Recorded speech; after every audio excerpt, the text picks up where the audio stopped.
নাওয়া খাওয়া ভুলে কল্যাণী আইটিআই লুমিনার্স ক্লাবের দুর্গাপুজোর মণ্ডপ প্রস্তুতি চলছে জোর কদমে। আর মাত্র কিছুদিন তারপরেই বাঙালি মেতে উঠবে দুর্গা উৎসবের আনন্দে। সারা বছর বিভিন্ন অনুষ্ঠান থাকলেও দুর্গা উৎসব বাঙালির শ্রেষ্ঠ উৎসব। এই উৎসবের জন্য দর্শনার্থীরা একটা বছর অপেক্ষায় থাকে। যে যেখানেই থাকুক পুজোর দিনগুলো সকলে ছুটে আসে নিজ গৃহে, পরিবার প্রতিবেশীদের সঙ্গে মেতে ওঠে পুজোর আনন্দে। দুর্গাপুজো মানেই কল্যাণী আইটিআই লুমিনার্স ক্লাব প্রত্যেক বছর নিজেদের রেকর্ড নিজেরাই ভাঙে। এবছরও দর্শনার্থীদের জন্য রয়েছে বিশেষ চমক। প্রাকৃতিক দুর্যোগ উপেক্ষা করে মণ্ডপ শিল্পীরা নাওয়া খাওয়া ভুলে মণ্ডপ প্রস্তুতির কাজ জোর কদমে এগিয়ে নিয়ে যাচ্ছে। উদ্যোক্তারা জানান, এবছর নদিয়া জেলা সহ রাজ্যের বাইরের দর্শনার্থীদের নজর কাড়বে আইটিআই লুমিনার্স ক্লাবের দুর্গাপুজো। ভিড় থাকলেও প্রবীণ নাগরিকদের জন্য বিশেষ ছাড়ের ব্যবস্থা রয়েছে। এছাড়াও দর্শনার্থীদের সহযোগিতার জন্য রয়েছে স্বেচ্ছাসেবক। এখনও পুজোর বাকি রয়েছে বেশ কয়েকটা সপ্তাহ, কিন্তু এখন থেকেই মণ্ডপ দেখতে নদিয়া জেলা সহ পার্শ্ববর্তী জেলা থেকে দর্শনার্থীরা আসতে শুরু করে দিয়েছে। সবটাই সোশ্যাল মিডিয়ার সৌজন্যে আমাদের এই জায়গাটায় আজকে আমরা এসে পৌঁছেছি।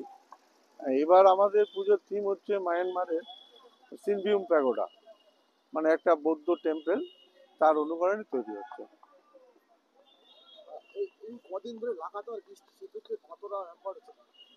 হ্যাম্পার্ড বলতে গেলে আমাদের কাজ আপনারা দেখতে পাচ্ছেন প্রায় শেষের দিকে, কারণ আমরা যাকে দীর্ঘ 20-21 বছর ধরে এই প্যান্ডেল করাচ্ছি, তার উপর আমাদের এতটাই আস্থা এবং ভরসা যে আমরা বলার আগে সে তার কাজটা সম্পূর্ণ করে দেয়। সুতরাং আমরা আমাদের প্যান্ডেল নিয়ে একটু চিন্তিত নই, যথাসময়ে ও প্যান্ডেল কমপ্লিট দিয়ে দেবে। আশা করছি এবছর, প্রত্যেক বছর লুমিনার্স ক্লাব তার নিজের রেকর্ড নিজে ভাঙে, এবছরও তার ব্যতিক্রম হবে না। এখন থেকে যে পরিমাণে মানে দর্শক, মানে আমাদের এই মণ্ডপ, মানে পুজোর সময় হয়তো তারা দেখতে পারবে না, সেটাকে দেখার জন্য এখন থেকে যে পরিমাণে ভিড় করছে, তাতে আমরা আশা করছি এবার গতবারের ভিড়কেও ছাপিয়ে যাবে। এবার উদ্বোধন আপনারা সকলেই জানেন, আমাদের উদ্বোধন প্রত্যেক বছরই করেন মাননীয় মুখ্যমন্ত্রী মমতা বন্দ্যোপাধ্যায়। ওনার দিন তারিখের উপরেই আমাদের উদ্বোধনটা ঠিক করে। আশা করছি মহালয়ার দিনই হয়তো সেটা হবে।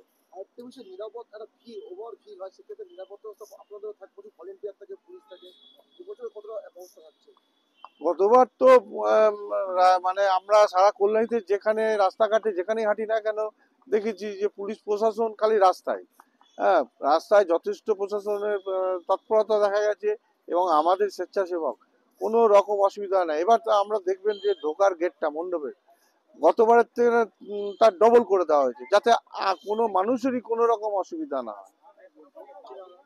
আমার নাম অমিত বিশ্বাস, আমি এই পুজো কমিটির সম্পাদক। প্রবীণ যারা নাগরিক বা দর্শনার্থী আছে, আমাদের কল্যাণীর যারা নাগরিক বা বাইরের যারা প্রবীণ দর্শক আছেন, তাদের সকলকেই বলবো তারা লাইনে না দাঁড়িয়ে আমাদের প্যান্ডেলের বাঁ দিকে একটা গেট করা আছে, এইখান থেকে আপনারা এখানে আসলে পরে আমাদের স্বেচ্ছাসেবকরা আপনাদেরকে মণ্ডপের ভেতরে প্রবেশ করিয়ে দেবে।